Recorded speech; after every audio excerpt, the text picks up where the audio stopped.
Welcome to our garden.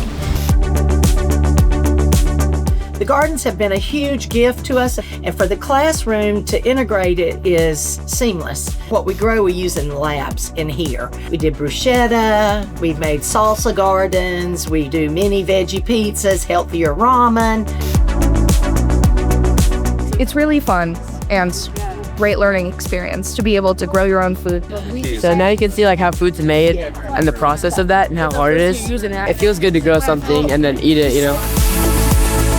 I loved hearing the input from the students on the gardens and the impact that that's had for them. So it is our honor to get to recognize you today and give you this very, very well-deserved award. This special recognition, again, is only given to 4 schools in the whole state.